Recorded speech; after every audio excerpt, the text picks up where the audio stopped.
Viewers, हम पढ़ रहे हैं कक्षा 9वीं की प्रश्न बैंक गणित विषय के, और इसके महत्वपूर्ण प्रश्न हम कर रहे हैं। आज हम कर रहे हैं अध्याय 11 का महत्वपूर्ण प्रश्न। वेरी इंपॉर्टेंट क्वेश्चन है यह।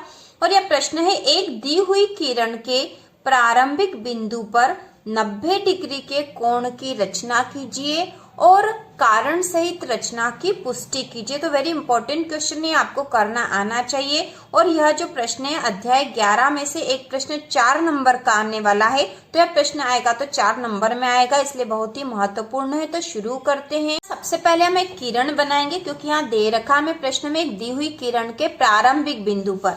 तो यहाँ एक किरण बना लेते हैं सबसे पहले हम। तो हम यहाँ बना लेते हैं किरण।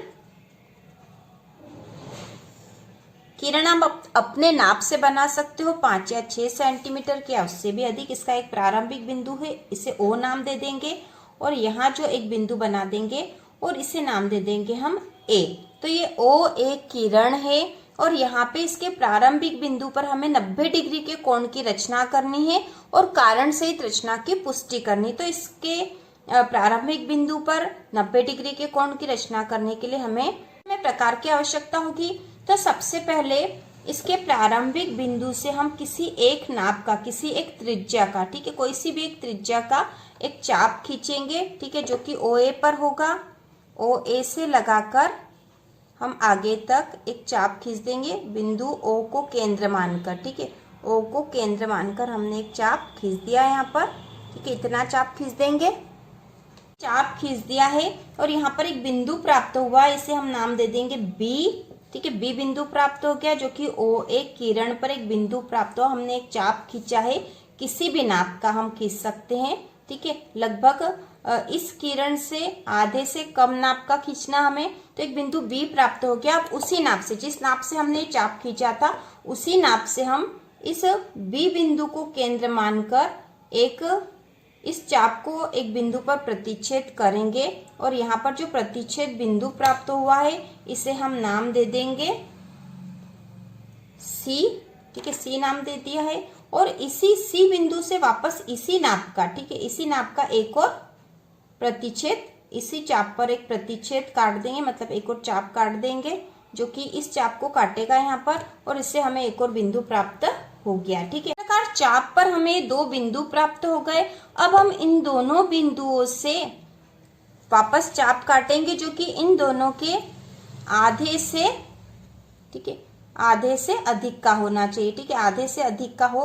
तो हमने आधे से अधिक नाप ले लिया है लगभग इस चाप का सी, और इस बिंदु को हम नाम दे देंगे सी और डी। सी और डी के बीच में हम चाप काटेंगे यहाँ पर, ठीक है। तो यहाँ से हमने काट लिया है, तो ये हमने यहाँ पे काटा है, और इसको आप प्रतिच्छेद करेंगे तो डी बिंदु से भी हम उसी त्रिज्या का, जिस त्रिज्या से हमने सी बिंदु से खींचा था, उसी त्रिज्या से हम डी से भी काट देंगे, ठीक है। तो यहाँ पे हमने डी से भी काट दिया। अब हमें फिर एक बिंदु प्राप्त हो गया यहाँ पर, और इसे नाम दे देंगे हम ई, ठीक है। अब इसको ओ को और ई को मिला देंगे, ठीक है। तो ये हमने मिला दिया है, और यहाँ जो कोण हमें अब प्राप्त हुआ ये है 90 डिग्री का, ठीक है। 90 डिग्री का कोण इस प्रकार प्राप्त हो गया। तो पहले आप इसको अच्छे से समझ लो। सबसे पहले हमने ओ से ए तक एक किरण खींच ली।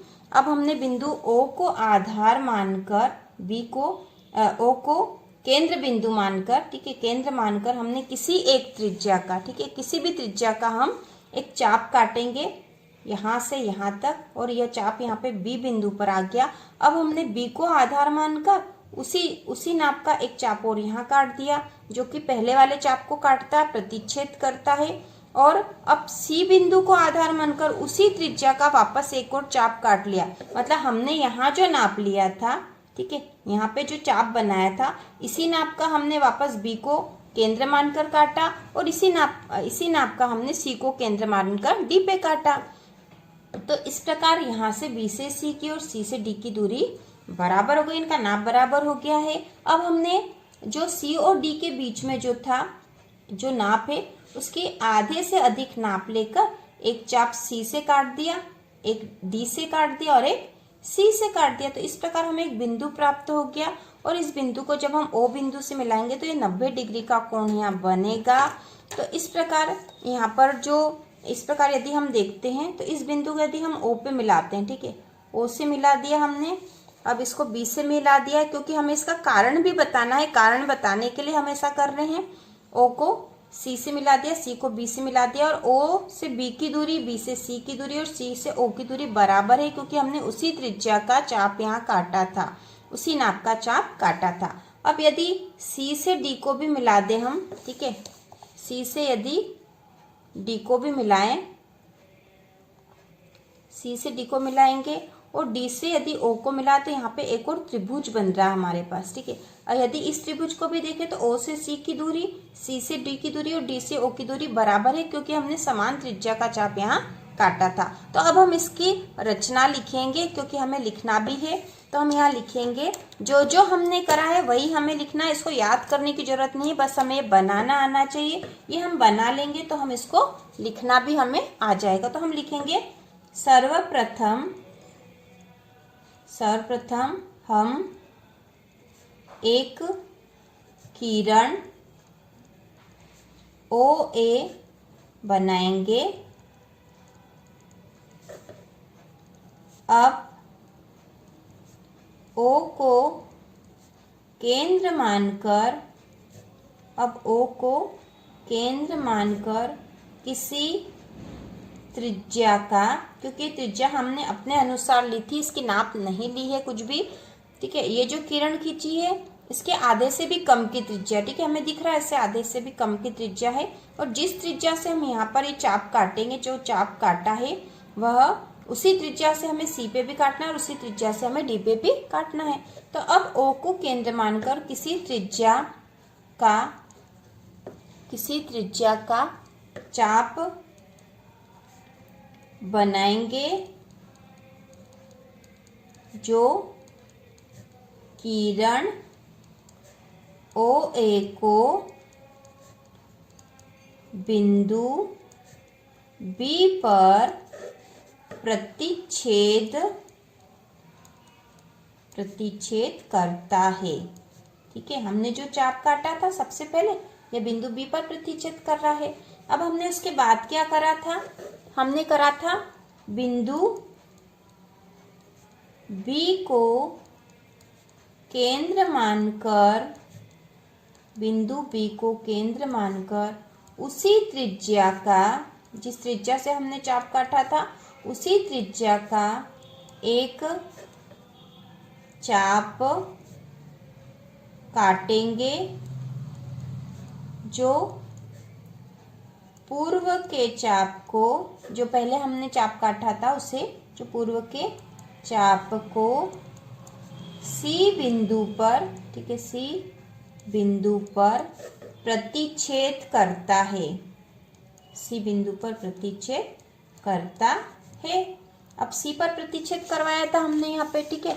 सबसे पहले हमने जो चाप काटा था तो हमें बिंदु B प्राप्त हो गया। B को आधार मानकर उसी त्रिज्या का, जिस त्रिज्या का हमने चाप काटा था उसी त्रिज्या का एक चाप काटा, जो कि इस पुराने वाले चाप को C बिंदु पर काटता है। यहाँ पे C बिंदु हो गया। अब हमने उसके बाद C बिंदु से भी एक चाप काटा था, जो कि पुरानी वाली जो चाप थी उसको D बिंदु पर काटता है। तो अब हम लिखेंगे अगला जो पॉइंट, अब हम लिखेंगे, अब बिंदु C को केंद्र मानकर उसी त्रिज्या का एक चाप पूर्व के चाप पर बनाएंगे, जो पूर्व के चाप को D बिंदु पर काटता है या प्रतिच्छेद करता है भी लिख सकते हैं। तो यहाँ पर हमने काटता है लिख दिया, तो इसको प्रतिच्छेद करते हैं लिख देते हैं, क्योंकि इसके पहले वाली लाइन में भी हमने प्रतिच्छेद लिखा था, प्रतिच्छेद करता है, ठीक है। तो D बिंदु पर प्रतिच्छेद करता है, हमने बता दिया। अब हमने इसके बाद क्या करा था, D से C की जो दूरी है इसकी आधे से अधिक दूरी लेकर हमने ऊपर चाप काट दिया था। तो हम यहाँ लिखेंगे, अब अगला पॉइंट लिखेंगे, अब हम डी व सी बिंदु को, तो अब हम डी और सी बिंदु को केंद्र मानकर उनकी आधी से अधिक त्रिज्या नापकर दो चाप बनाएंगे जो एक दूसरे को ई बिंदु पर प्रतिच्छेद करते हैं। तो हमने ई बिंदु पर प्रतिच्छेद करने वाले चाप बना दिए हैं जो ई बिंदु पर प्रतिच्छेद करते हैं। अब हम लिखेंगे, अब हम ई से ओ को मिला देंगे, जिससे ओ ई एक किरण बनेगी। अगला पॉइंट आ जाएगा, इस प्रकार ए ओ ई, यहाँ पे लिख देंगे कोण ए ओ ई बराबर 90 डिग्री का कोण बना है। अब हम इसके कारण भी बताएंगे कि यह 90 डिग्री का कोण क्यों बना है। तो हम लिखेंगे कारण, क्योंकि हमें कारण सहित इसकी पुष्टि भी करनी है रचना करने के बाद, और रचना करेंगे तो हमें रचना के बिंदु भी लिखना है, तो ही हमें पूरे 4 अंक प्राप्त होंगे। तो हमने रचना के बिंदु लिख दिया। अब हम कारण बताएंगे कि 90 डिग्री का कोण क्यों हो रहा है। तो हम यहाँ लिखेंगे, रचना के द्वारा, क्योंकि हमने एक ही त्रिज्या का यहाँ पर चाप काटा था, इस त्रिज्या का चाप यहाँ काटा था और उसी त्रिज्या का चाप यहाँ पे भी काटा था और उसी त्रिज्या का चाप यहाँ पे भी काटा था। तो हम यहाँ लिखेंगे, रचना के द्वारा OB बराबर है OC, ठीक है, रचना के द्वारा OB बराबर है OC बराबर है BC, मतलब O से B तक की दूरी बराबर है, क्योंकि समान चाप की, तो यहाँ पे समान चाप था, जो चाप लिया था वह था, उससे यहाँ की दूरी बराबर है, क्योंकि त्रिज्या जो है उसी त्रिज्या से चाप काटा था, तो यहाँ से यहाँ तक की दूरी बराबर है, तो यहाँ से यहाँ तक की भी बराबर है, क्योंकि त्रिज्या वही थी। तो यहाँ पे OB BC और CO बराबर है, इसलिए त्रिभुज OBC एक समबाहु त्रिभुज है, ठीक है, क्योंकि ये सारी भुजाएं बराबर है, इसलिए यह एक समबाहु त्रिभुज है रचना के द्वारा। इसलिए कोण BOC बराबर 60 डिग्री। तो हमें पता है कि समबाहु त्रिभुज जब होता है तो समबाहु त्रिभुज के अंदर बनने वाला प्रत्येक कोण 60 डिग्री का ही होता है, ठीक है, समान कोण बनते हैं, 60 डिग्री का है, 60 डिग्री का और 60 डिग्री का है, और इस प्रकार पूरा जो त्रिभुज 180 डिग्री का होता है। तो यह कोण जो बना है यहाँ 60 डिग्री का है। इसी प्रकार जो यहाँ ऊपर जो कोण बना था, हमने उसी त्रिज्या का चाप यहाँ काटा था, तो यहाँ से यहाँ तक की दूरी बराबर है, और ये भी, और यहाँ से यहाँ तक की दूरी भी बराबर ही होगी, इसलिए ये जो त्रिभुज बना है यह भी एक समबाहु त्रिभुज होगा। तो हम यहाँ पे अगला पॉइंट लिखेंगे, इसी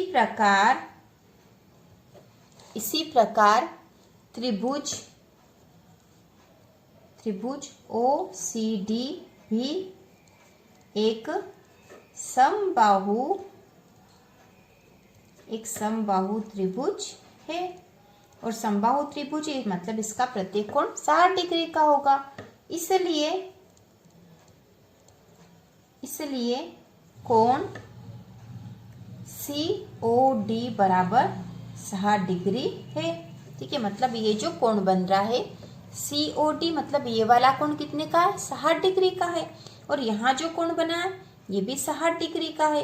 तो अब हमने उसके बाद क्या करा था कि हमने O से E तक जो यहाँ पर किरण खींची थी, तो इससे यह जो त्रिभुज था 60 डिग्री का दो समान भागों में, दो बराबर भागों में विभाजित हो गया था। यह समद्विभाजक था। इसका मतलब ये 30 डिग्री का कोण हुआ और ये भी 30 डिग्री का कोण हो गया। और यहाँ जो कोण था ये 60 डिग्री का है, तो ये 60 और ये 30 मिलके हो जाएगा 90 डिग्री का कोण। तो यहाँ पर हम लिखेंगे, हमने OE किरण त्रिभुज OCD की समद्विभाजक बनाई है, जिससे कोण, अब इससे कोण कौन सा देखो, कोण COE, ठीक है, COE 30 का हो गया और EOD भी 30 का हो गया, क्योंकि पूरा तो 60 था, तो COE 30 का हो गया है। इसलिए हम लिखेंगे कोण COE बराबर 30 डिग्री। अब हम यहाँ बताएंगे, क्योंकि हमें 90 डिग्री का कोण बनाना था, तो इसलिए AOE ये वाला जो पूरा कोण है यह कितने का होना चाहिए, हमारे 90 डिग्री का। तो हम यहाँ लिखेंगे, इसलिए कोण AOE बराबर, तो अब देखो कोण AOE है, इसमें एक कोण तो ये वाला बन रहा है, मतलब BOC ये वाला कोण, या फिर इसको AOC भी कह सकते हैं। तो कोण AOC और कोण COE इन दोनों को जोड़ के बन गया पूरा AOE। जो कोण पूरा बना है इसमें कौन कौन से दो कोण शामिल हो रहे, एक कोण तो ये वाला है, ठीक है, AOC मतलब ये कोण, ये 60 डिग्री का हमने पहले ही बता दिया था। और उसके बाद है COE 30 डिग्री का, यह भी हमने बता दिया है। तो कोण AOE बराबर AOC धन, ठीक है, AOC धन COE। तो हम यहाँ लिख देंगे AOC धन COE। तो कोण AOE बराबर AOC, तो हमें पता है 60 डिग्री का है, धन COE 30 का है, अतः कोण AOE बराबर 90 डिग्री होगा। तो इस प्रकार हमने इसकी पुष्टि भी कर दी कि किस कारण से 90 डिग्री का होने वाला। तो इस प्रकार हमें पुष्टि करनी है और इस प्रकार से यह हमें 90 डिग्री का कोण बनाना है। तो यहाँ पे प्रारंभिक किरण के प्रारंभिक बिंदु से जब कोण बनाने की बात की जाएगी, तो हम यहाँ चांदे की सहायता से नहीं बनाएंगे, बल्कि हमें उसकी रचना करनी पड़ेगी और रचना करके उसके रचना के पॉइंट भी लिखने पड़ेंगे। और उसके बाद यदि कारण पूछा तो कारण भी बताना पड़ेगा। तो इस प्रकार ये प्रश्न वेरी इंपॉर्टेंट है। और इसी प्रकार के और प्रश्नों के लिए वार्षिक परीक्षा की तैयारी के लिए चैनल को सब्सक्राइब कीजिए।